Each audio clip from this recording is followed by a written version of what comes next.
Okay, and we're out of here. Now, they call me Jumpin' Jim because I'm the guy that used to paraglide off some of the tall buildings here in the city. However, my illustrious career came to an abrupt end when I landed on a police cruiser on Boylston Street. So therefore, I'm driving a duck. Now, since we are riding in a duck today, I want to tell you folks a little bit about this thing. This particular duck that you're on is actually relatively new. It was built in 2008. This is a little different version of the old World War II ducks. It's a little bit bigger, a little taller, wider, longer. This is also a biodiesel engine, a little bit better for the environment. And the name of the duck you're riding on today is Commonwealth Curly. And Curly here is the pride of the fleet. You guys got on the right duck. And I think it's appropriate that we're taking our tour in a duck because the original ducks were used in fights for freedom. And freedom's going to be one of the focuses of today's trip. Second focus today, firsts. A lot of things happen for the first time in Boston. I'll point some out to you as we're driving along. But the third most important focus today is fun. You guys up for some fun today? Yeah. All right, very good. I got a good group. Excellent. Now, we do ask that everyone please stay seated for the trip. That's very important because we do bounce around here a little bit. Also, please no smoking on board. And especially for the folks on the outside seats, please don't stick your arms straight out the windows because you're going to see in a moment that we come really close to trees and trucks and things like that. Don't want anybody to lose any digits here as we're driving around the city. Now, have any of you folks taken a Boston duck tour before? Oh, a few of you have. Welcome back. All right. But those of you who haven't taken a tour with us, I have to warn you what happens when we're driving around the city. The people on the sidewalks are going to be quacking at you. Believe it or not, this really happens. And of course, if someone quacks at us, what do we do? Quack back. That's right, you got it. Don't be embarrassed. You'll never see these people again for the rest of your life, so make sure they hear you. Now, another thing that you might notice when we're driving around here, when this duck goes around a tight corner, she might make a little bit of a clunking sound. And you're going to hear that from time to time.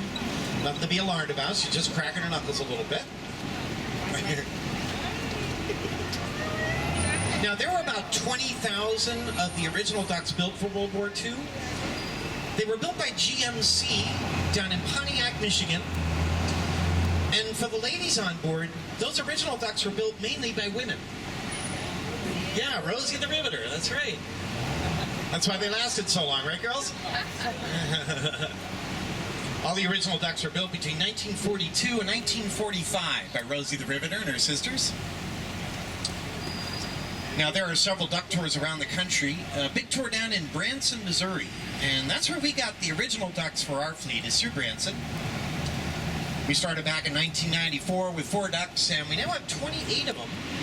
And that's as many as we'll ever have. That's what we're capped at. And all of our ducks, by the way, are named by Boston area school kids. Each time we get a new duck, we have a contest where the kids come up with new names. One of my favorite names, the Tub of the Hub. Now, folks, Boston was originally called the Shawmut Peninsula. A Shawmut is an Indian word meaning living waters. And the Shawmut Peninsula was a very small piece of land. It was only about 1.5 miles square.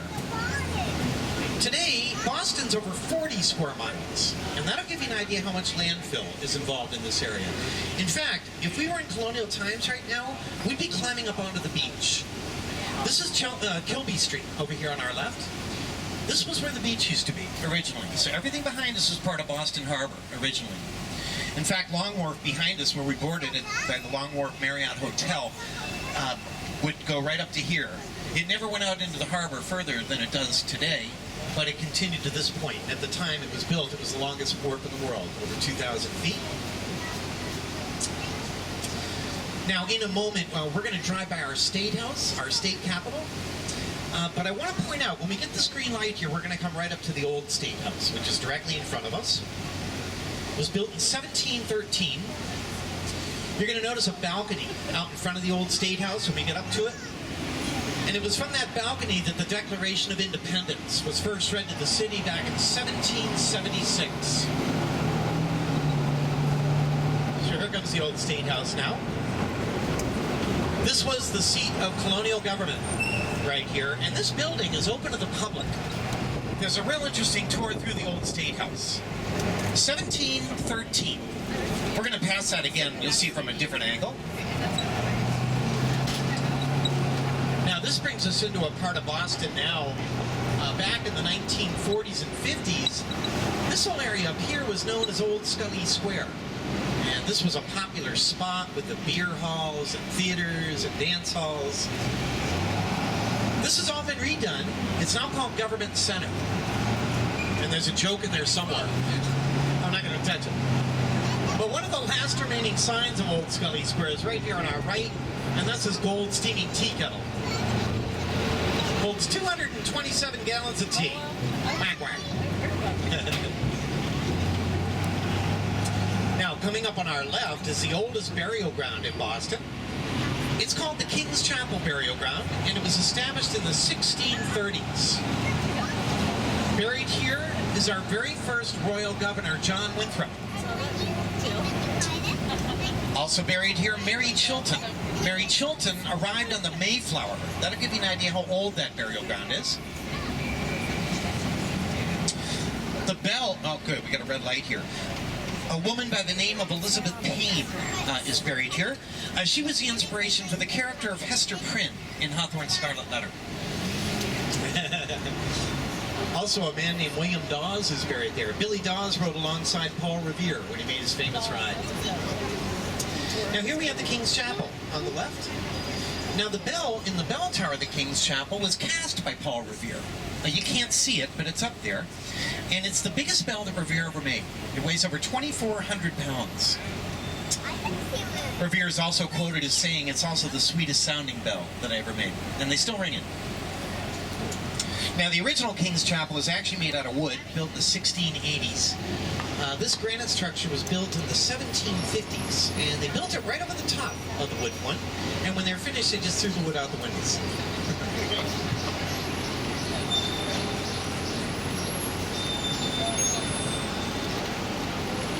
Now, up ahead, kitty corner to us on the left, is the Omni Parker House Hotel. Mr. Parker had said arrived in Boston with $1 in his pocket. Made his fortune at this hotel, making Parker House rolls and Boston cream pie for the very first time.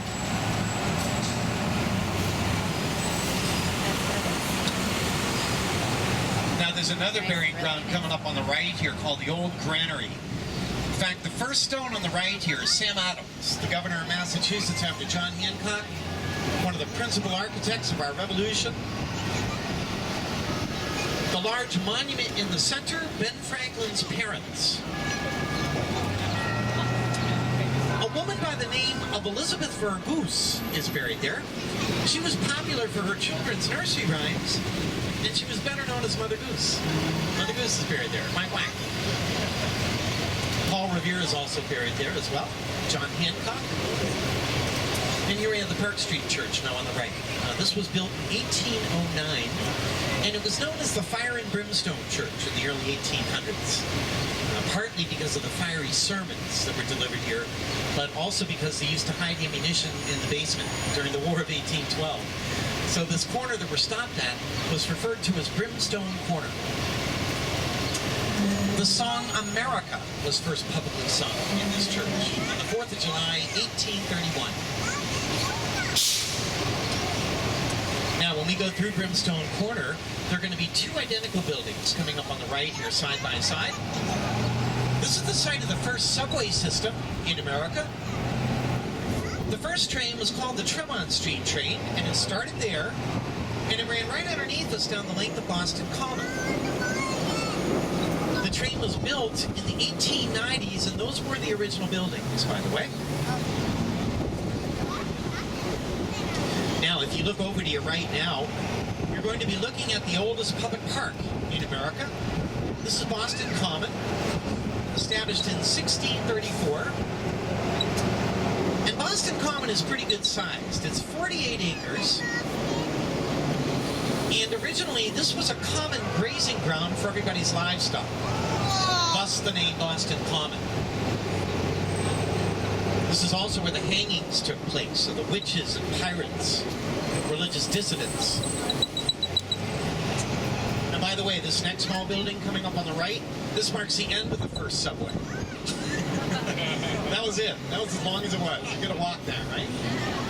1897 Tremont Street train. Now there's another burying ground coming up on our right called the Boston Commons Central Burying Ground. And buried here is a painter named Gilbert Stuart, who did portraits of George and Martha Washington, among many others. But one of the portraits he did of Washington is on the $1 bill, and he also did the famous unfinished portrait of Washington as well. Now folks, picture this if you can. If we were back in colonial times right now, we'd be splashing into the water. If you can imagine this. We're turning onto Charles Street, and this is where the beach used to be, originally. So everything off to the left used to be water and is now landfill. Now Charles Street goes right in between Boston Common, which is here on our right, and the Public Garden, which is on our left. And the Public Garden is where the famous swan boats paddle around. If you look through the trees, you'll see the swan boats over there. They've been having a busy day today. The swan boats began paddling around here in 1877. They were started by the Paget family, and the Pagets still run that business today. Now, the Public Garden on the left is the oldest botanical garden in America. It was established in 1837. Now, also coming up on our left here is one of my favorite statues in all of Boston, and that would be Mother Mallard and her 8 baby ducks, cast in bronze, made famous by the book Make Way for Ducklings. Now, we can't quite see it yet. We're going to be stuck in a traffic jam here for a sec, but it'll be coming up on our left. If you look through the trees, you'll see them lined up. Maybe we'll be able to see them at this point. Oh. The names of the 8 baby ducks: Jack, Cat, Black, Mac, Mac, Oak, Pack, and Quack. Alphabetical order from J to Q, and then just add an N. Take a look off to the left here. You'll see them coming into view.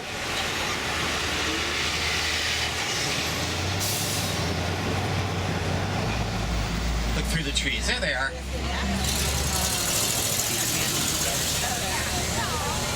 Jack, Cack, Lack, Mac, Knack, Oak, Pack, and Quack.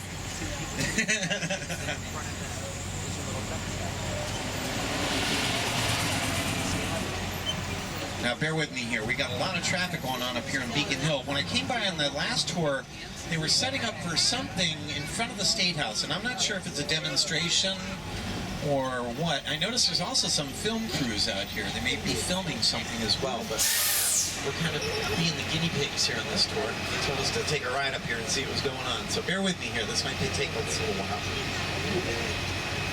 Now, I mentioned that everything off to the left here used to be water and is now landfill.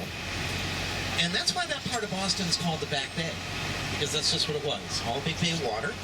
And what they did in terms of filling in the Back Bay is they built a railroad from Needham, which is a suburb to the west. And for 40 years, 24 hours a day, 6 days a week, they trained in landfill to create the 450-acre project off to our left known as the Back Bay. The landfill began in the 1850s, and it was completed in the 1890s. From Needham. Yep, they built a railroad from Needham. Yep.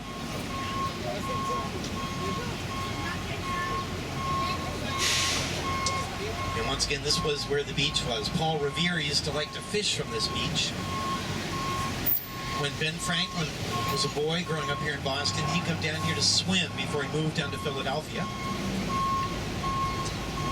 The poet Longfellow proposed to his bride, Fanny Appleton, along this beach.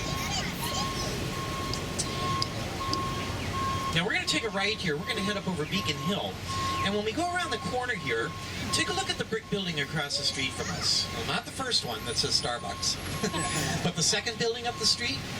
And you'll notice that some of the panes of glass in the windows are a lavender color. In fact, you can see some from here on the 3rd floor, right over the tree. Those are the original panes of glass from the early 1800s.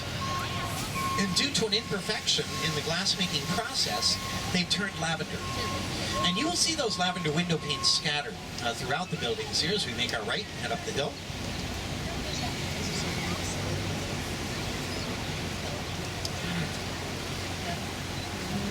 with me here. Looks like Beacon Hill is the longest parking lot in New England. If you guys can put up with the traffic here for a bit, I can guarantee you we're going to have the river to ourselves. There's not a lot of boats out there right now.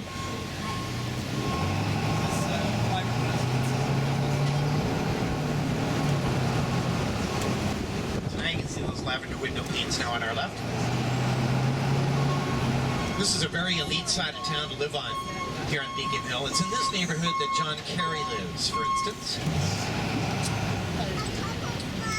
And the very first English settler in this area was a man named William Blackstone. He came here in the 1620s. There's actually a plaque that's coming up on our left here on the corner that marks the site where his house used to be. Right over here on the left. So Boston Common on the right here, this was all his front yard. He sold this 48 acres to our first royal governor, John Winthrop, for the price of about $150. About $3 an acre. Whack, whack.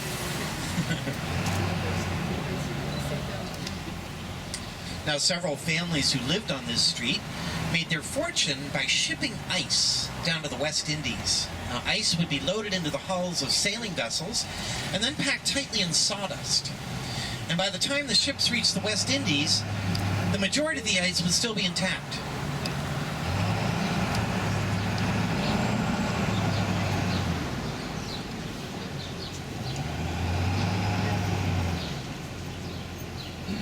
Now this light-colored building that's coming up on our left here with the flags flying from it is the Somerset Club. It's a very elite dining club on Beacon Hill.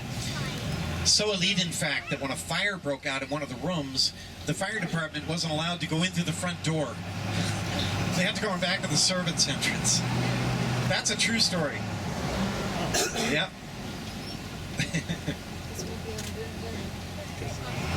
Now, if you look through the trees off to the right, you'll see some water down there, and they've actually drained it right now. They're cleaning it, but they're going to fill that back up shortly. That's called the Frog Pond, and that's a good spot to wade around in on a hot day. And in the wintertime, that's actually an ice skating rink.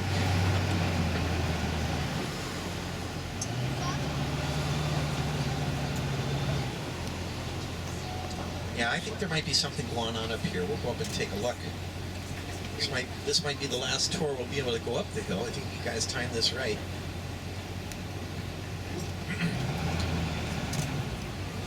You're going to see more of those lavender window panes coming up on this next building on the left with the rounded windows.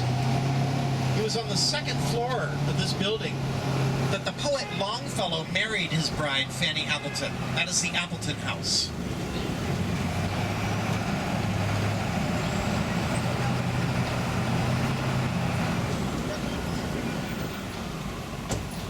Now, many of the buildings here in Beacon Hill were designed by the Boston architect Charles Bulfinch. We'll see a lot of his work here today. He also designed Faneuil Hall, which we'll pass later. And in fact, we're about to go by the most important building on Beacon Hill that he designed, and that's coming up on our left, and that is our State House, our state capitol. Get a good view of that. And yeah, I see some news trucks, I think, out here. I'm not sure what's going on. We looked it up on the internet before we left to see if the street was going to be closed, and there was nothing posted about events at the State House today, but sure looks like it.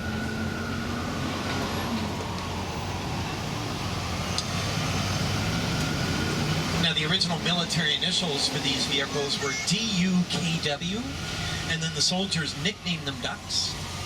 And those initials stand for, the D is the date they started building them, 1942. U is amphibious utility vehicle. K is the front-wheel drive ability. And the W is the double axle in the back that'll make that clunking sound that you'll hear when we go around a tight corner. So here comes our State House now on our left side. Now, if you folks can imagine this, Beacon Hill used to be as tall as the top of the gold dome of the State House. That's how much of the hill was dug up and used for landfill projects. If you look in between the trees on the left, you'll see John F. Kennedy's statue at the top of the steps, right after the truck. Oh, he's blocked. Oh. The two statues in front, the first one, Horace Mann, father of the public education system in the country. The next one is Daniel Webster, political orator and statesman. Behind the trees, General Hooker from the Civil War on horseback. And the last statue on the left, this is Mary Dyer. She was hanged on the Common for her religious beliefs. She was a Quaker. It's ironic, the Puritans came here for religious freedom, but they didn't tolerate any other religions. Mary Dyer's only crime was that she was a Quaker. Now, this is still all the State House off to the left. There's a monument on the left here that commemorates our Revolutionary War. And that stands on just about the same spot as the very first beacon of Beacon Hill. Now, the very first beacon was a tall wooden structure, and up on top of it, there was a bucket of tar. And the tar would be lit on fire in case of an emergency to alert the town. And that's why this is called Beacon Hill. And we're now coming down the north side of the Beacon Hill. Now, this was predominantly the working class neighborhood over here originally, as opposed to the elite Beacon Street side that we came up.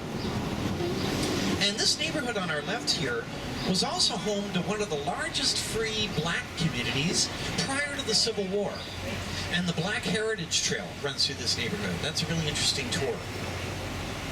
That tour, by the way, begins up in front of the State House at the Robert Gould Shaw Memorial. Now, unfortunately, we had a green light. I had to roll. But I'm going to mention that memorial now.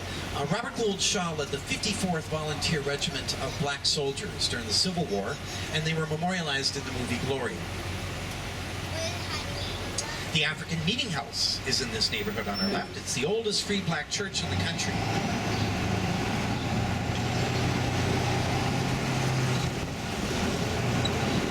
Now, as we come around the corner, there's another church up ahead here on the right called the Old West Church. This was a church originally, and then it was a library for a long time. It's now a church again. And the original steeple of this church was actually taller than the one that's up there right now. But the British soldiers tore it down during the Revolution because they were afraid that signals would be sent from it. Ironically, they didn't tear down the steeple of the Old North Church, where signals were sent, because it was their own church. It was an Anglican church. How you guys doing back there? You ready to get to the water? All right, we're getting there. A couple more red lights. We're now going down Standiford Street here. We're going through the west end of Boston. Now, it was at the bottom of this hill, a couple of blocks ahead of us, that the Great Molasses Flood of 1919 occurred. This is a true story. Molasses was used in the production of rum. They had a big 2.5 million gallon container break open down here, sending a 20-foot tidal wave of molasses through the streets. It was really a mess. It knocked several buildings right off their foundation, and it killed 5 horses and 21 people. And it took millions of gallons of Boston Harbor to clean the whole mess up. Great Molasses Flood of 1919. What a way to go, huh?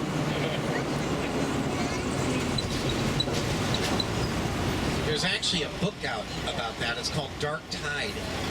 And they've got some really interesting photographs of the molasses flood in there.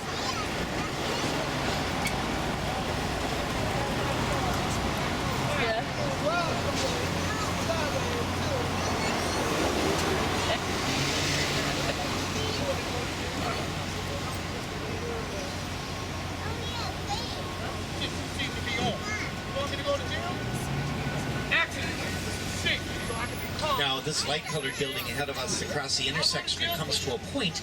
That is the Tip O'Neill Federal Building. Tip O'Neill was a resident of Cambridge and Speaker of the House of Representatives for many years. Now, do we have any sports fans on board today? All right, I figured as much. Well, yeah, they won, didn't they? Didn't they win last night? Congratulations. All right. Old school hockey, the old school team. There you go. Now, when we can, I'm going to make a left turn here. When we go around the corner, look down this street straight ahead of us, and you'll see an empty lot about halfway down the block. And the empty lot you're going to see is where the old Boston Garden used to be. The old home of the Celtics and the Bruins. That's all been torn down. And for those of you who don't know, the Celtics and Bruins have since moved into their newer home called the TD Garden. And we'll get a good view of that here also. They built what was then called the Fleet Center, only about 9 inches away from the old Boston Garden. It was a real tricky operation, tearing the old building down without hurting the new one. They basically had to do it brick by brick. And then they sold some of the bricks as souvenirs, by the way. $60 a brick. Whack, whack. I only bought 6 of them. Oh, don't cross now.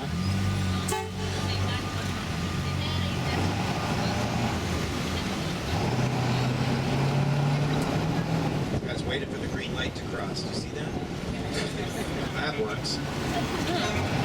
So once again, look off to the right here, and you'll see that empty lot. Down where it says garden, that's where the old Boston Garden used to be.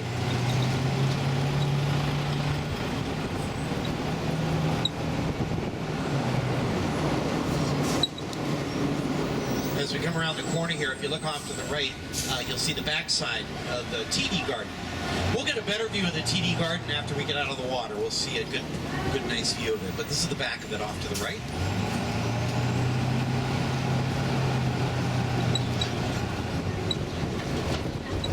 Now, a lot of these new bridges and tunnels and such that you see here in town, part of the Big Dig project. I'll talk more about the Big Dig a little bit later in the trip.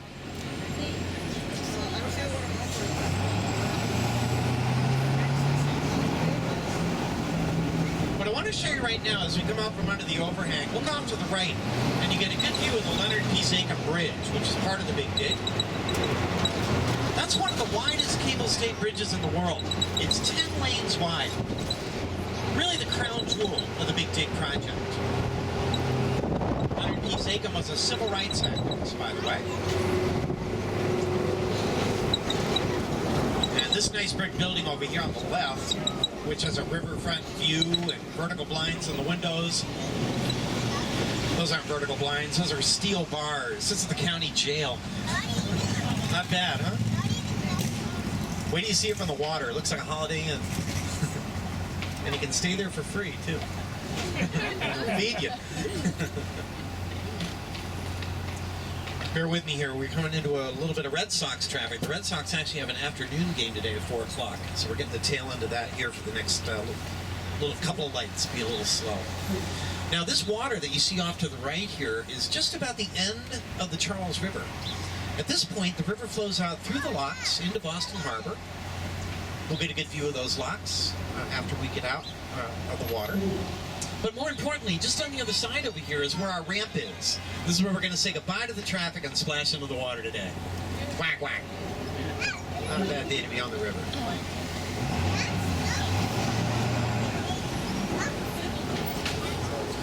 You guys picked the right time of day to do a tour because they're talking about some thunderstorms coming in after 5 o'clock today. And once the thunder and lightning shows up, we're not allowed on the water. So you guys picked the right time slot here. Might be one of the last few times. It's not the water, it's the lightning. Sitting in a steel box with a wire attached to my head. You know? No, I'm just kidding. We're grounded and everything. It's just a Coast Guard. It's a Coast Guard rule. This river begins up in Hopkinton, Massachusetts, a place called Echo Lake. And this is fresh water. This all freezes in the wintertime. In fact, we had to postpone our opening day this year by about a week because it was so much ice out here. We had quite the winter here in Boston this year. Shit. Yeah. This bridge ahead of us that we're about to go underneath is used by the Green Line train, part of our subway system. There's also a red line, blue line, orange line. And this bridge was built in 1910. And we'll get a little better view of it when we're going upriver here in a second.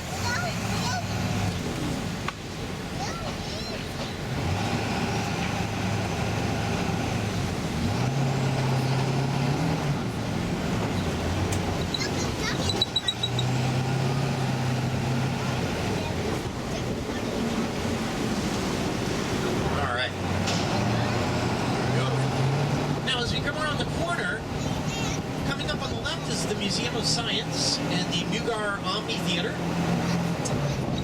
Now this is another departure spot for us. And we also leave for the Prudential Building. And for those of you who have never been here before, the Museum of Science is a lot of fun. The Mugar Omni Theater has one of the biggest movie screens in the country. It envelops almost your entire scope of vision.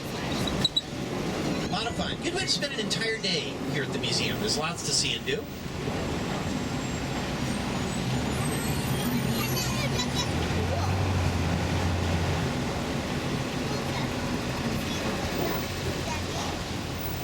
Now I mentioned this river begins up in Hopkinton, Massachusetts, and Hopkinton is also coincidentally the beginning of the Boston Marathon, which takes place here every April.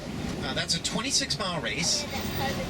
Now, although Hopkinton is 26 miles away, this river, because it's so windy, is about 80 miles long. There's a green line train.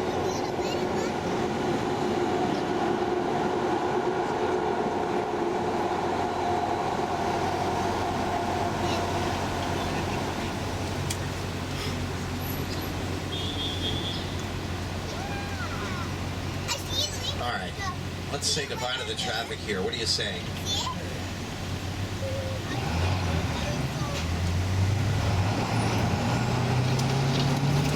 Beautiful. We got out. See you later, traffic. Whack, whack. Now, as we come around the corner, the building that's going to line up ahead of us is the old North American headquarters for EF Education. They've since moved into their newer home, which I'll show you in a moment. But in the meantime, I want to point something out here you don't get to see every day. Out in front of the building, there's a concrete slab up on its end, a little bit of graffiti on it. It's actually part of the Berlin Wall. This was a gift to the president of the company from the employees here at EF. Here it is on our left. Piece of the Berlin Wall. Pretty nifty, huh? Over here on our right side is a relatively new public park called North Point Park. And we'll get a better view of this when we're going up the river in a second. And this next new building ahead on the right, this is the new North American headquarters for EF Education. They moved across the street here. This is an educational tour and cultural exchange company from Sweden. And if we have any rollerbladers or skateboarders on board, all of this next area coming up on the right is all going to become a new skate park. And when they're done, it's going to be the biggest skate park on the East Coast. But if you look through the fence here, you can see they got a little work to do still. We're not quite ready to open yet. Let's give the tub of the hub here a double quack on three. You ready? 1, 2, 3. Quack, quack. There's a commuter rail train pulling into North Station. Now, because I am Coast Guard licensed, and this is a Coast Guard certified vessel, believe it or not, it's my job at this point to point out the life jackets to you, which are stored over your heads on either side underneath the roof. If need be, they just slip over your head. There's a strap that goes around your chest. Let's get these guys a quack here. Ready? 1, 2, 3. Quack, quack.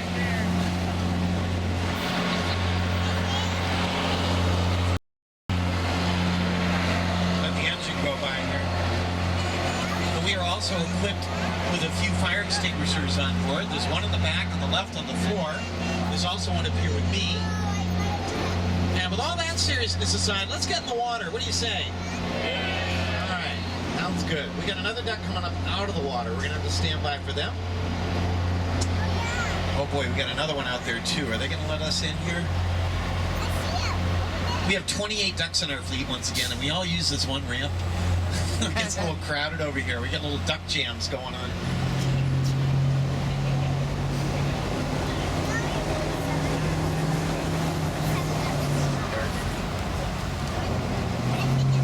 Here they come. Let's give them a quack here. Ready? 1, 2, 3. Quack, quack. Hi, guys. Now, hopefully this is the last duck. I think it is. We'll get the green light after this one comes up. Take a look at this new footbridge ahead of us. They just opened this last year. Kind of looks like a roller coaster.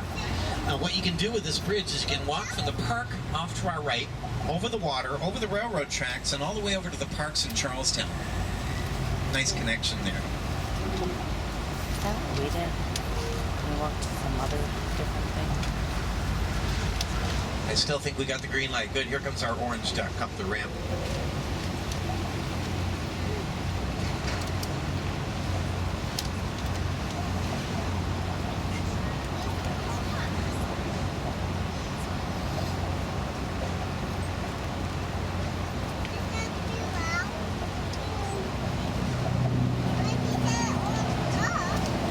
Oh, there's a rabbit. There's a rabbit crossing right in front of the duck. Go. There he goes. He's running over to the park over here. Did you see that? That's another Boston first. A rabbit at the duck ramp.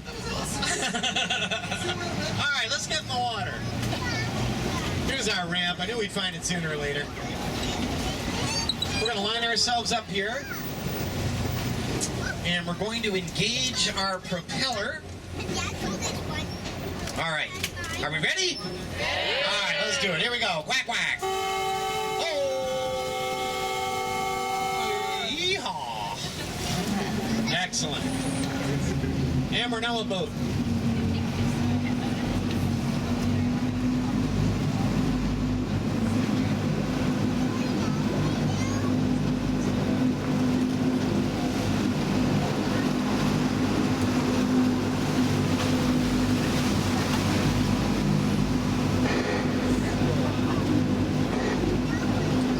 Right now, the wheels are just stationary in the water, and there's a propeller in the back pushing us along.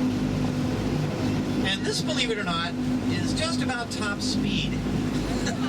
These ducks are pretty slow. In fact, the veterans that I've had on board in the past tell me they didn't go much faster than this. In fact, one veteran described it as being a sitting duck. Kind of an easy target. Now, this is also a new park off to the left here. This is called Nashua Street Park. And that way the guys in the jail there will have a better view. That's nice real estate for a jail, isn't it? Not bad.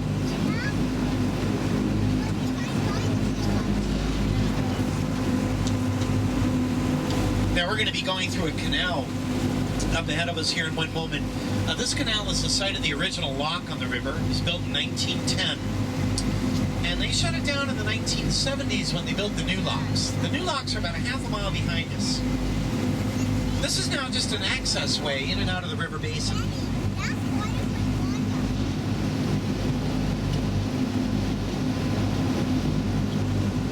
Now, if I were in a big boat right now, I'd pay attention to this low bridge that we're going to go underneath. This is called the Craigie Bridge. And if my boat was over 12 feet tall, I could get on the radio, call them up, and they would lift this bridge up for me. And they would raise this bridge at any time at all during the day, except for rush hour traffic. On the 4th of July, this bridge goes up and down about every 5 minutes. Every year on the 4th, over 1,000 boats go up the canal. Go up and see the fireworks and the concert on the Esplanade Park, which I will point out to you here in a moment. And they're giving us a green light up here on the left, so we're going to make our way up the canal.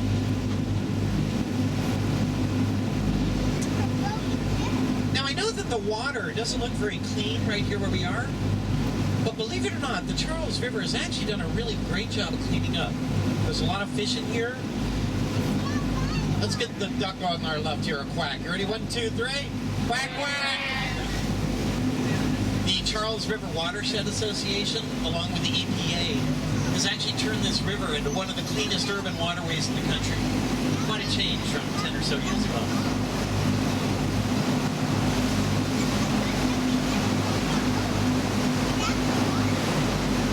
I know there are smallmouth bass, perch, carp, but I couldn't tell you all of them.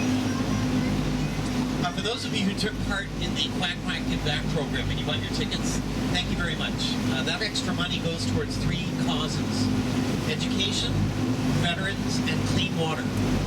Boston Duck Tours supports the Charles River Watershed Association, and we also have a cleanup boat that we take out here on our days off and pick up trash out here on the river.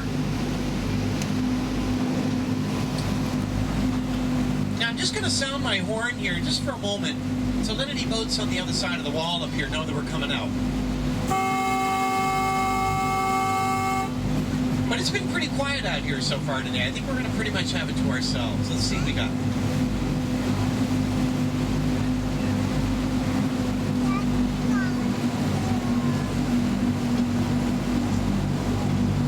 Beautiful.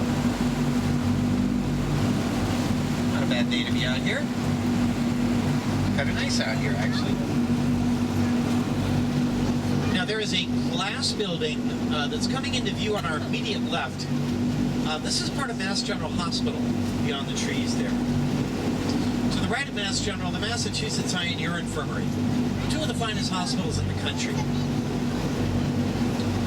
The boats that are tied up at the dock ahead on the right are members of one of 4 yacht clubs on the river. That is the Charles Gate Yacht Club. Well, I noticed that we have some kids on board here today. Any of the kids want to come up and drive? In the back? Sure, come on up.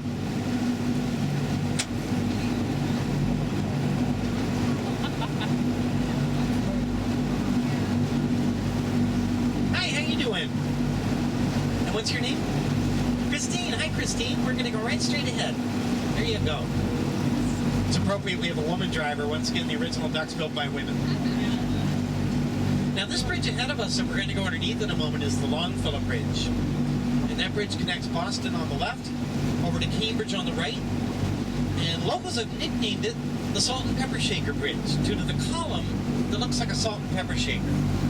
And normally there's 4 of them. But if you look at the bridge now, there's only 1. They're actually taking all the columns down and restoring them. And the bridge itself is undergoing a 2-year restoration project. Now, beyond the bridge, you can see the second tallest building in Boston. That is the Prudential Building, 52 stories tall.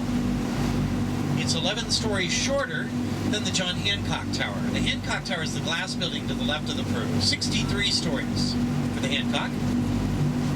And if you look at the Hancock Tower, you'll notice it looks like a big mirror. In fact, the building that's reflected in it right now, that's the old John Hancock building. That's the building to the left of it with the spire on the top. And on that spire, there's a colored light. And it's a little hard to see it in the daytime, but at night you'll see it. And it changes color with the weather.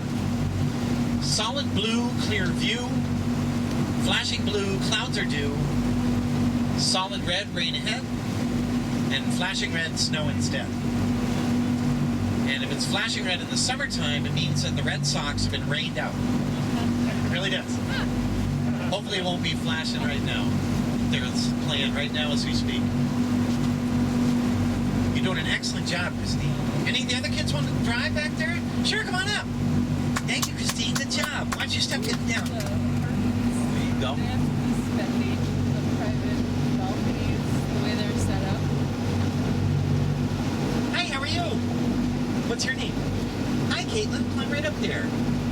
We're going to go right straight ahead, kiddo. Take it away. Now, this bridge ahead of us was built in 1908, and as we get closer to it, you're going to notice there are carvings on the side of the bridge underneath the salt and pepper shakers that resemble the bows of Viking ships. And we're actually going to go right in between them. You'll get a good view of them. And the reason that those, not all, but some, believe that the Vikings were the first Europeans to sail on the river. There are some black birds coming up on the right here on some mooring balls. These birds are called cormorants, and you'll see them swimming around out here. What cormorants do is they dive under the water for a long time, and they usually come up with a fish in their beak. And it's always good to see them out here because it means that the fish are here. And it's also a good testament to the river because cormorants prefer clean water. So it's a good reason to have them out. There goes one right there. Yep. It's good to see them out here.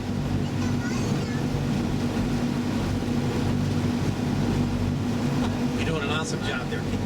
I saw another hand here. Do these little ones want to drive here? You want to drive? Sure, come on up. Thanks, Caitlin. Good job. Well done. Hi there. How are you? What's your name? Taylor? Hi, Taylor. You're going to bring us right up close to the bridge there, kiddo. Over here on our left, there's a light brown cupola peeking over the trees. That's on top of what used to be the Charles Street Jail. That is no longer a jail. It's actually now a luxury hotel.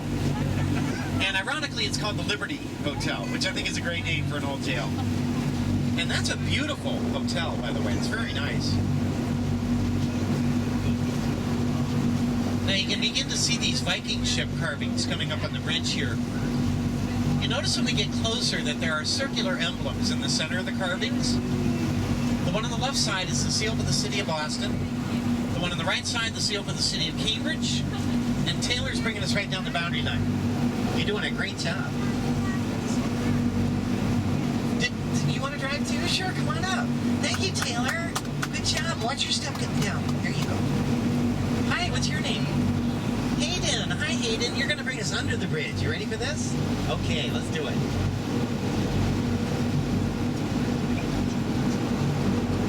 Here's a good view of those Viking ship carvings now on either side of us. And as we come out on the far side of the bridge, you're going to get a great view of the back bay opening up here in front of us. Once again, 1908 for this bridge.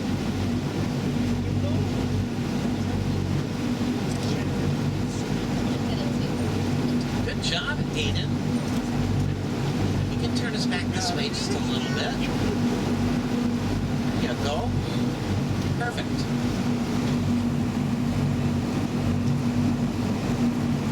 That was a great job. Now, I'm sure that we have some more folks that want to drive, but stand by for a second. We've got some sailboats coming up in front of us. So I'm going to jump in here for just a second, and then after we get out of the sailboats, we'll bring up another driver. So, Hayden, thank you very much. That was a great job. Give me 5. Keep it going. Now, these sailboats are members of the community boating program. Their boathouse is right over here on the left. This is the oldest community sailing program in the country. Kids can learn how to sail here and sail on the river all summer for $1.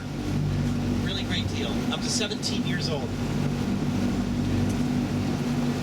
Over here on our right side, extending upriver, MIT's campus, Massachusetts Institute of Technology. MIT has the longest riverfront property of any college or university here on the Charles. If you look off to the left here, you'll see a dome structure over in the trees. That is the outdoor amphitheater known as the Hat Shell.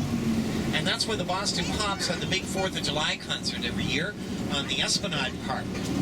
The Esplanade are all the trees that you see off to the left here lining the river.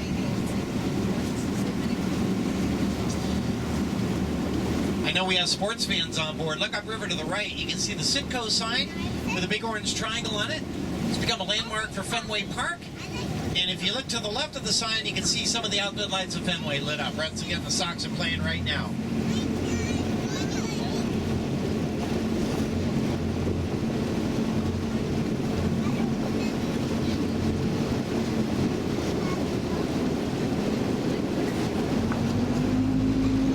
And once again, all these trees ahead of us lining the river are all part of the Esplanade Park. And this park was a gift to the city of Boston by Mr. James Sturrow. He believed that the river should be the people's river and everybody should be able to enjoy it. And in fact, all the cars that you see beyond the trees are on Sturrow Drive, named after him.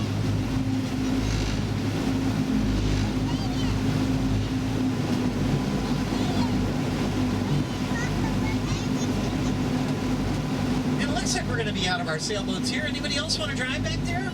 Sure, come on up.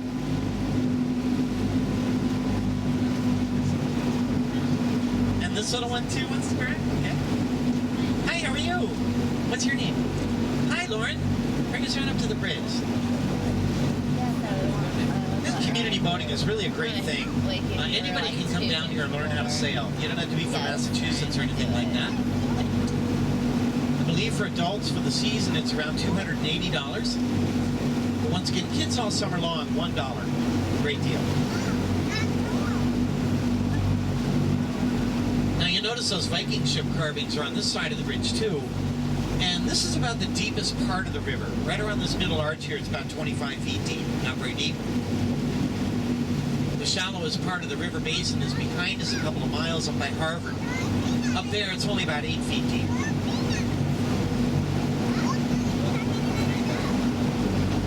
Let's get the gray duck a quack here. You ready? 1, 2, 3. Quack, quack!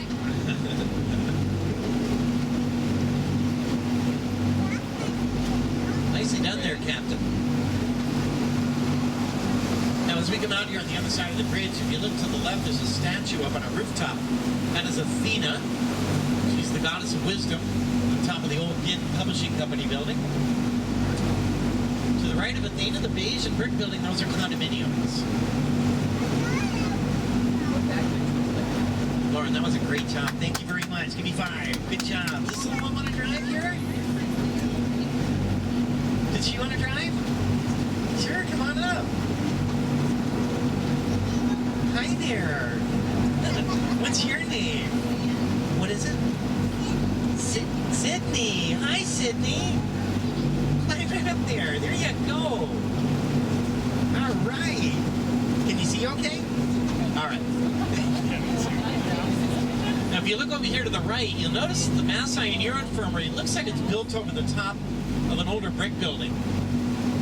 That brick building underneath there is part of the original infirmary. And when it came time to expand, rather than buy more real estate, they just built the new one right over the top of the old one. There are also some relatively new ball fields off to the right here. These are in the memory of Teddy Ebersol. Teddy Ebersol was the son of Dick Ebersol, the president of NBC Sports. And unfortunately, Teddy was killed in a plane crash. But he was a really big Red Sox fan. So the Red Sox pitched in money, and they helped build these fields on the right in his memory.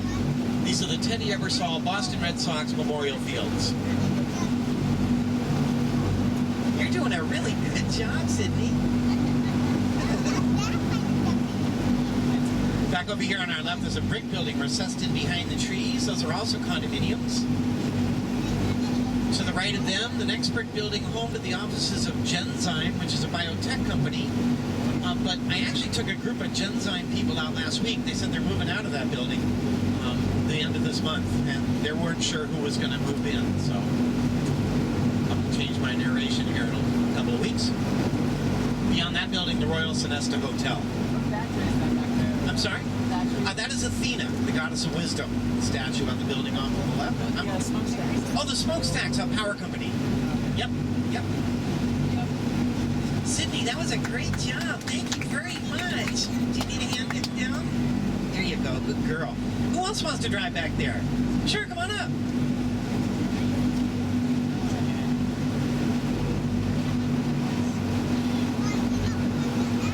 Hi, how you doing? What's your name? I'm sorry? Gabby. Hi, Gabby. Climb right up there. Now, you notice in looking at these other ducks out here how low we sit in the water. We actually draw about 4 feet of water. We look a little smaller out here than we do in the street. In fact, I had a veteran on board a few years ago. He was on a duck during World War II, and he was actually on D-Day. He was on Omaha Beach. And he told me that several ducks on his landing almost sank because of the surf that kept breaking over them. They were so low in the water.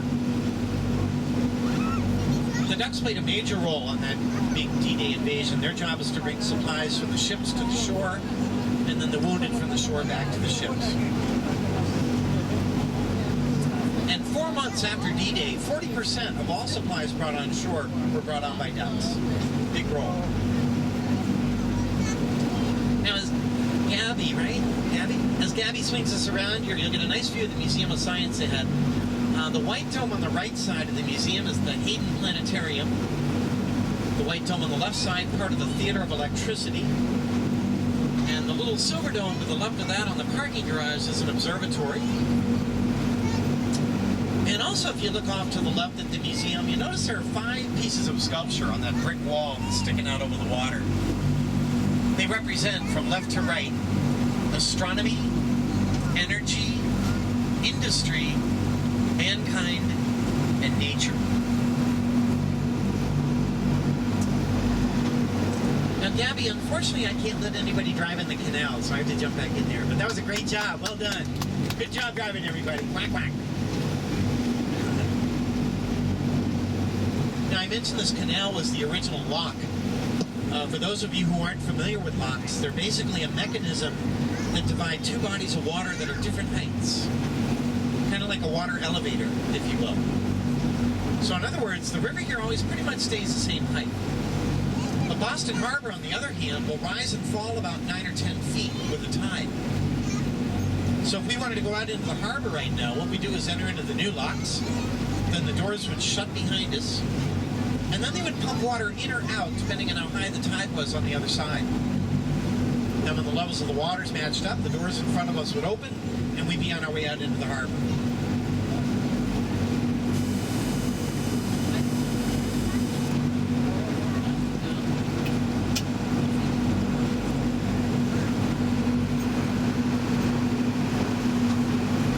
And they're giving us the green light again up here on the right, so we're going to make our way back down the canal.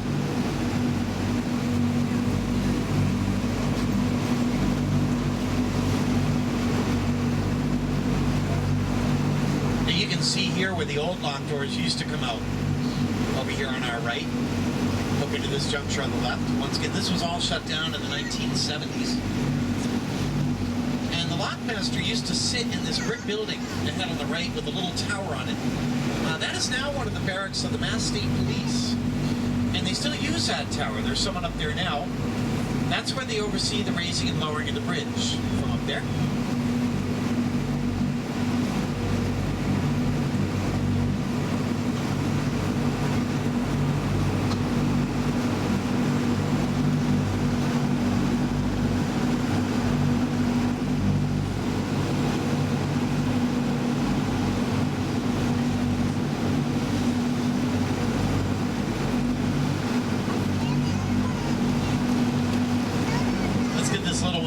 Here, quack on three. Ready? 1, 2, 3. Quack, quack.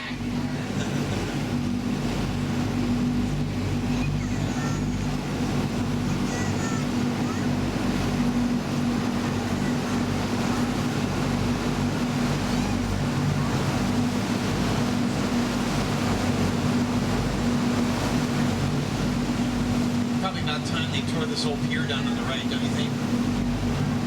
Looks like it's going to come down on its own here any second.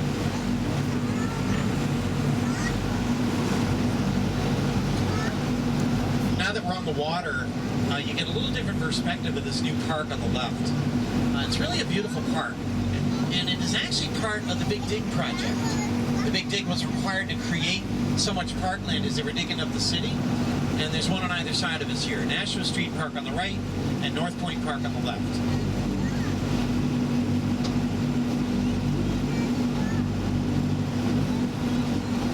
You also get a nice view of the new EF building over here on our left. This is brand new. They just moved in this spring. Once again, that is a cultural exchange company from Sweden. And this is their North American headquarters.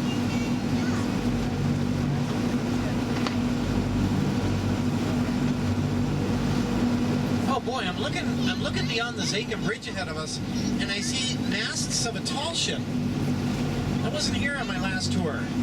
We're actually going to be going right down that road. We'll get a good view of it. I don't know the name of the ship, but very cool. That should be a nice view.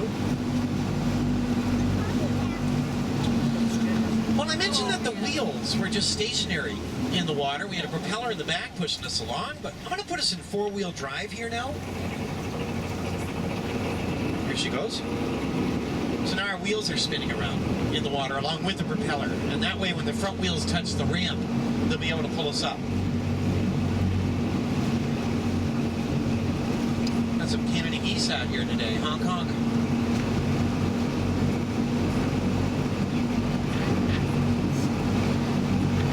Now they would also raise up this light brown bridge off to the right for me if I were in a boat. This is the bridge that the trains use in and out of North Station.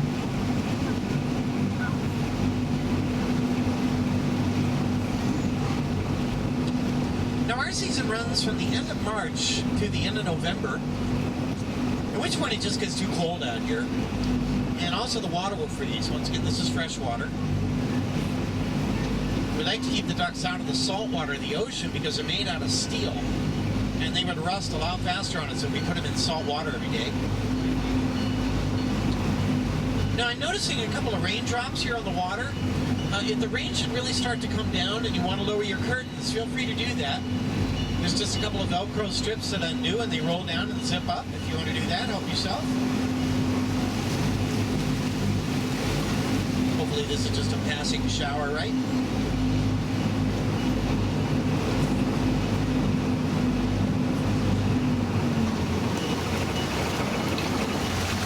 All right. Commonwealth Curly does it again. She's the best. Whack, whack.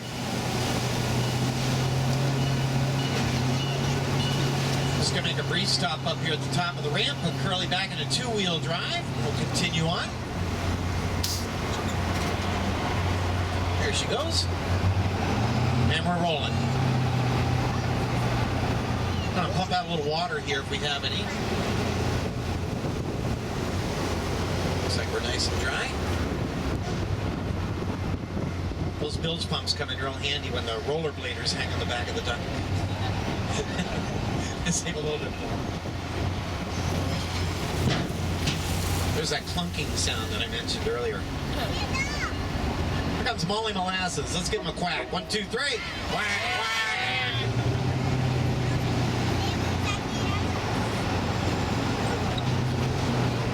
The molasses flood. Yep, you got it. Once again, we have the EF buildings on either side of us here, and the new park ahead on the left. It's been a real busy lot over here the last 10 or so years. A lot of improvements being made. Some of you may remember what this used to look like over here. It was kind of a wasteland. Really did a great job with it.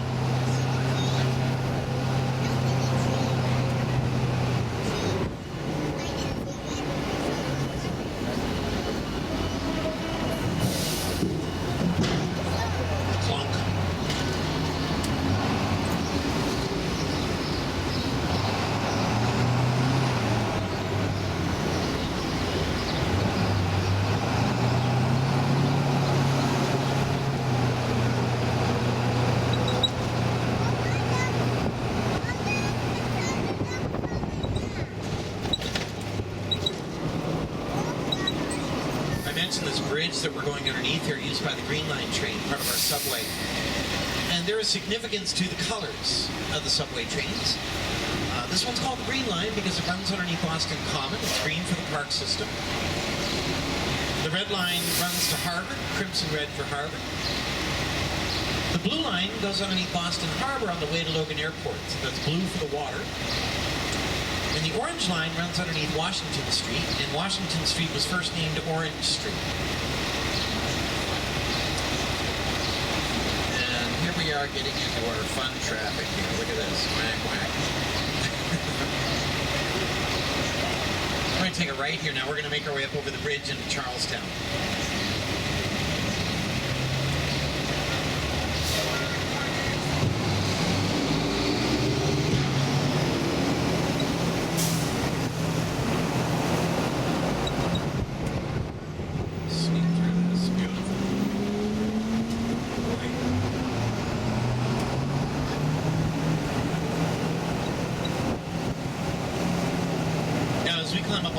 Here, if you look up ahead of us a little bit off to your right, you'll start to see the Bunker Hill Monument coming into view. Now the Bunker Hill Monument, believe it or not, isn't on Bunker Hill. It's actually on Breeds Hill. Bunker Hill is about a half a mile away from the monument. And that is a monument to a battle that we lost. One of the bloodiest of our Revolutionary War, the Battle of Bunker Hill. Now, the battle was fought on Breeds Hill, so the monument's in the right spot. And the reason for that mix-up with the names is the night before the battle, colonists came out here to build forts on what they thought was Bunker Hill. And due to a mapmaker's mistake, it turns out they're actually on Breeds Hill. But they kept the name Battle of Bunker Hill anyways. And as we come around the corner down here, if you look up ahead, you'll see the monument coming into view.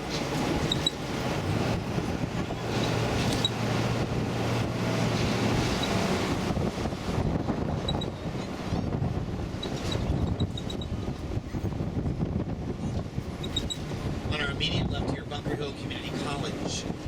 For those of you who've seen the movie Good Will Hunting, this is where the Robin Williams character taught. A lot of the movie filmed over here. And Boston and its surrounding area is home to over 70 institutions of higher education. Now you can actually climb up inside the Bunker Hill Monument, by the way. There's a stairway to the top of it. It's kind of a hike. But they got a really great view when you get up there. Back when they were building the monument in the early 1800s, they actually ran out of money about 3/4 of the way up it. So the people of the city got together and they had a big yard sale and bake sale, and they were able to raise about $30,000. And in the 1800s, that was enough to complete the monument. It was actually completed in 1843.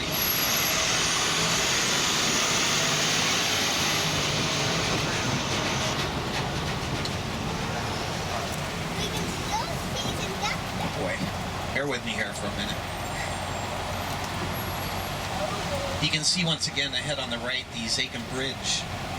And if you look at the two tops of the bridge, you'll notice that they resemble the Bunker Hill Monument. That was actually done on purpose to keep with the history of the city. In fact, the full name of the bridge is the Leonard P. Zakim Bunker Hill Bridge. Kind of a mouthful.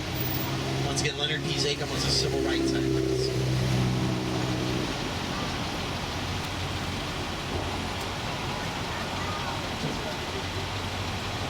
I'm getting to that. I got a good point, good spot to talk about.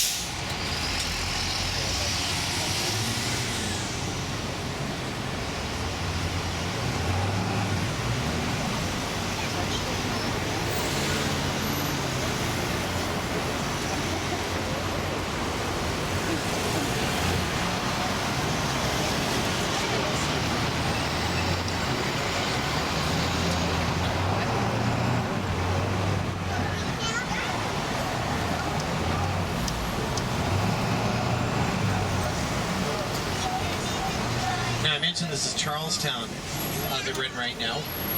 One resident of Charlestown, when he died, he left his books and his money to a small college located up the Charles River, and his name was John Harvard. And in appreciation of the gift, the college was named Harvard College. It's the oldest in the country, established in 1636. Now, Charlestown was basically destroyed during the Battle of Bunker Hill, which actually took place June 17th. The anniversary is tomorrow.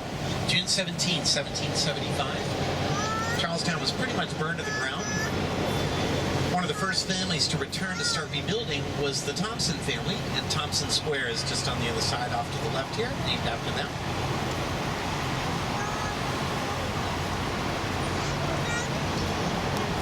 But that being said, you can actually still go on board the Constitution for tours while she's in dry dock, and you can actually see the restoration work that they're doing. And I think that's open for tours from Tuesday to Friday, I think. Now, the dry dock is located up here just beyond these brick buildings coming up on the left. In fact, I think we might be able to see just the tops of the masts here, the Constitution, in a moment. She's on dry dock over at the Charlestown Navy Yard. The Navy Yard was actually shut down in the 1970s, but during World War II it was really active over here. Many battleships and destroyers were refitted over here at the Navy Yard.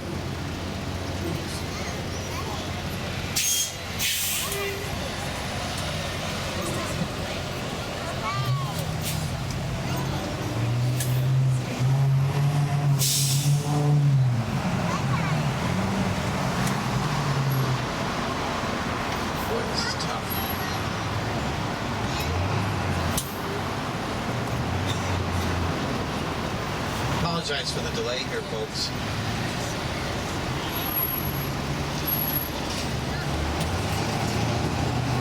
Yeah, me too. It's like the old days.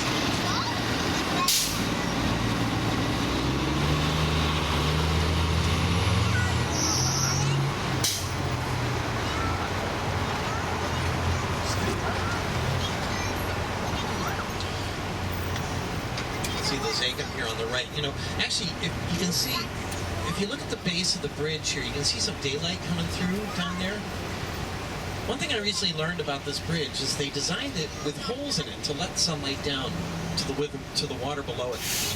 And the reason they did that is the environmentalists were a little concerned that the spawning fish going up and down the river would get confused by the big shadow that it cast.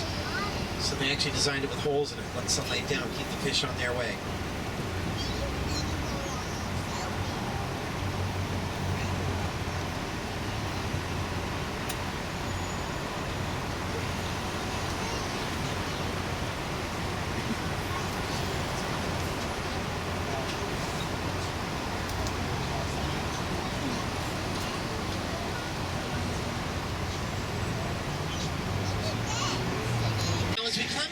this bridge here, on the left side will be the ocean, Boston Harbor. And on the right side is the end of the Charles River. And these are the newer locks here on our right. These are the Colonel Richard Gridley locks. Colonel Richard Gridley designed the fortifications for the Battle of Bunker Hill. And if you look to the left over there, you can see the tall ship that we saw the mast. See that? Isn't that a beauty, huh? I have to look that up. I don't know where she's from. Anybody know anything about that? From Spain? Oh, you know what? I think that's right. Yeah. From Spain. I think you're correct on that. Is it really the most traveled ship in the world? There you go. Nice. Beautiful ship. Look at that.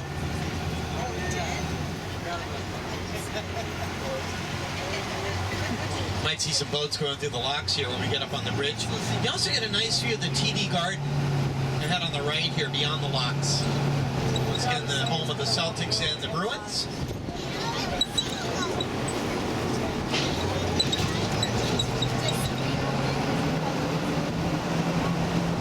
Now, if you look up ahead off to our left here, you'll see the white steeple of the Old North Church.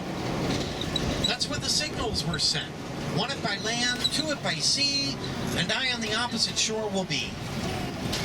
The lanterns were hung up into the steeple by the sextant Robert Newman and sent Paul Revere off on his ride to alert the colonists of British troop movement.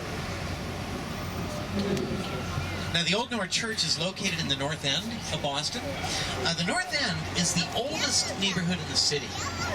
And it has been a melting pot of many different nationalities over the years. At one point, the North End was a large Irish community, for instance. It's also contained Jewish communities and Portuguese communities. But today, the North End is predominantly Italian. It's Boston's Little Italy.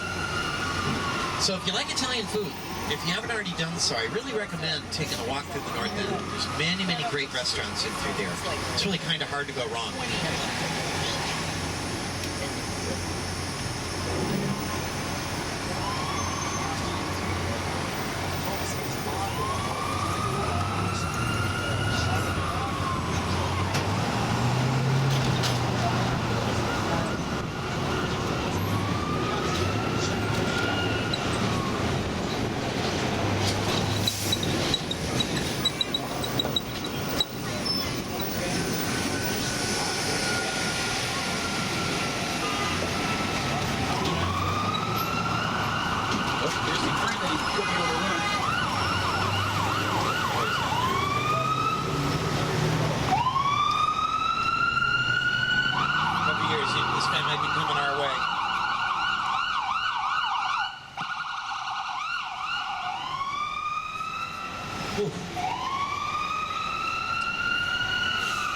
Once again, this is Boston's Little Italy here on the left. Paul Revere lived here in the North End. His house still stands. It's one of the oldest buildings in the city. It was built in the 1680s. And you can actually go inside Paul Revere's house. It's open to the public. It's on North Street. Another famous resident of the North End, Rose Fitzgerald Kennedy, was born here. President Kennedy's mother.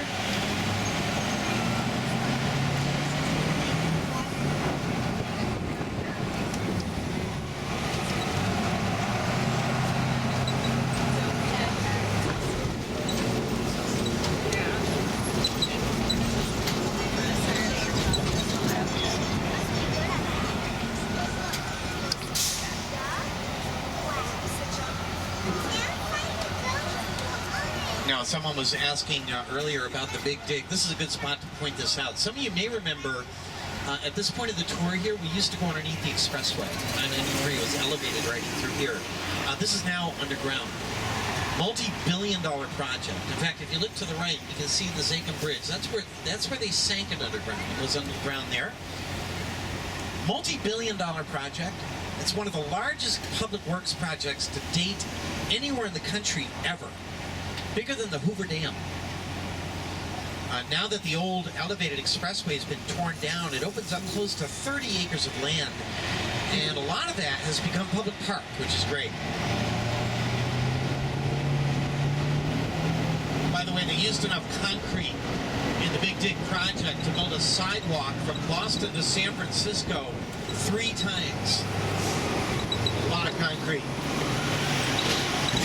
They also used enough steel to build a single steel bar 1 inch in diameter all the way around the equator of the Earth. That one I can't even fathom, but that's what they tell us. Quack quack, how you doing? You gotta love those random street quackers, don't you? Now this building ahead on the right across the intersection is relatively new. That is the Edward Brooke Courthouse. Edward Brooke, one of the first black senators from Massachusetts, and he was also Attorney General. And we're going to take a left here at the courthouse, and we're going to make our way over towards Faneuil Hall. Now, on our way to Faneuil Hall, we're going to drive by a part of Boston off to the left here known as Blackstone Square, or the Blackstone Block. And if you want a good flavor of what colonial Boston was like, the Blackstone Block is a really good neighborhood to walk around in. The streets are narrow, some are cobblestone, a lot of nice old brickwork. A little story about this parking garage here on our left.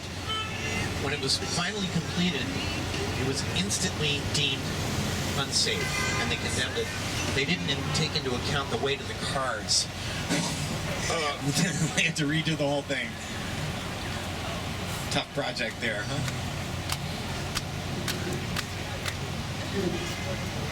Okay.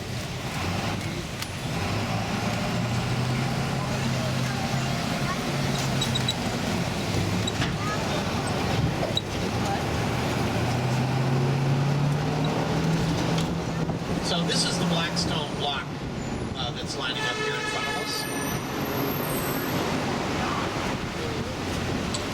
Located up in this neighborhood is the oldest continually operating restaurant in the country. It's called the Union Oyster House. It was established in 1826, and it's a really great place to eat. It was a favorite spot of President Kennedy's. If you ever go to the Union Oyster House, request to sit in the Kennedy booth. Also, one of the oldest continually operating taverns is up in this neighborhood. It's called the Bell in Hand Tavern. 1795 for the Bell in Hand. Now, as we come out here from under the parking garage, coming into view straight ahead of us are 6 glass towers. This is the New England Holocaust Memorial. Each one of these towers coming up on our left represent a concentration camp with the numbers of the prisoners etched into the glass.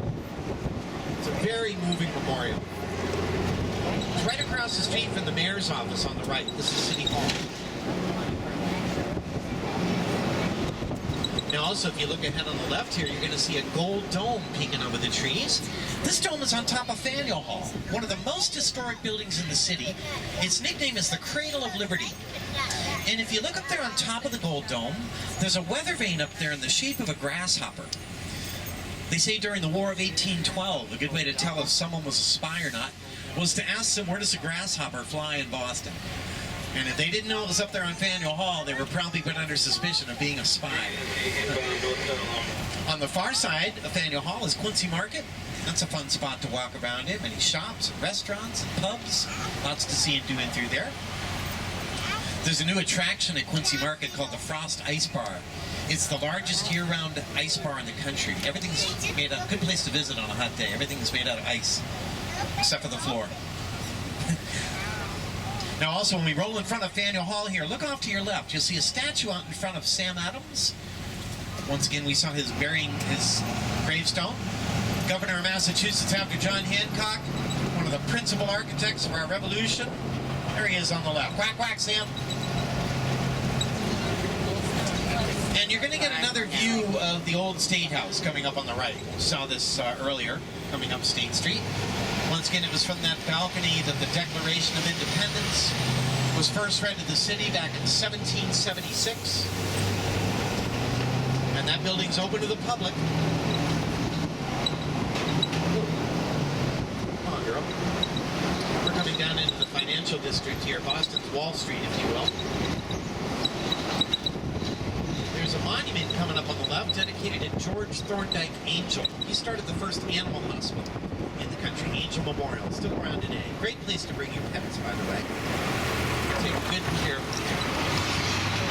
them. Another first, the first post office in the country was here in Boston. We're now in Post Office Square. The first chocolate factory in America was here in Boston. It was called Baker's Chocolate. very first World Series was played here. That was back in 1903. And it was between the Boston Pilgrims, as they were called back then, before they were the Red Sox, and the Pittsburgh Pirates. Boston won the first World Series.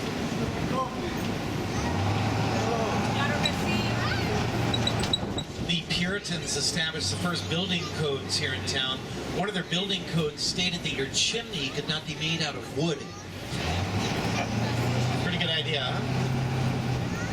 Well, somebody must have done it.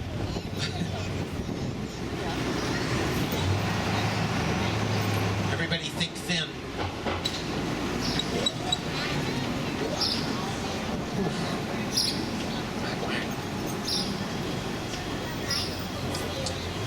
Some of you folks may have noticed when you came on board that there's graffiti on the duck in several spots that says Kilroy was here. Kilroy was a real person, and he was from the Boston area. And it was his job during World War II to inspect rivets when they were building ships at a shipyard down in Quincy, which is a town just south of here. And he would get paid by the rivet. So in order to get paid properly, at the end of a row of rivets, he would write Kilroy was here.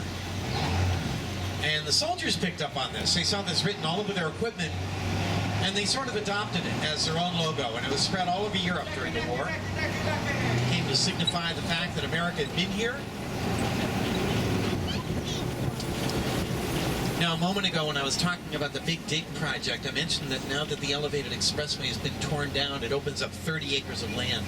If you look on either side of us here, you get a really good example of that. This is the Rose Kennedy Greenway that we're crossing, and this is just where the elevated expressway used to be. What an improvement, huh? Opens it right up.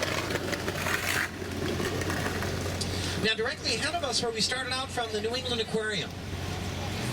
For those of you who've never been here before, the aquarium's a lot of fun. They have one of the largest indoor saltwater sea tanks in the country.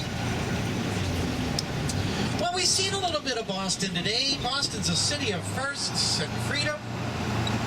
But firsts and freedom can be found in anyone's hometown. Just keep your eyes open for it. Now, we do ask that everyone please stay seated till I can get back there and lower the ladder for you. And please watch your step on that ladder because it is steep. And it also might be a little wet from the river. So watch your step.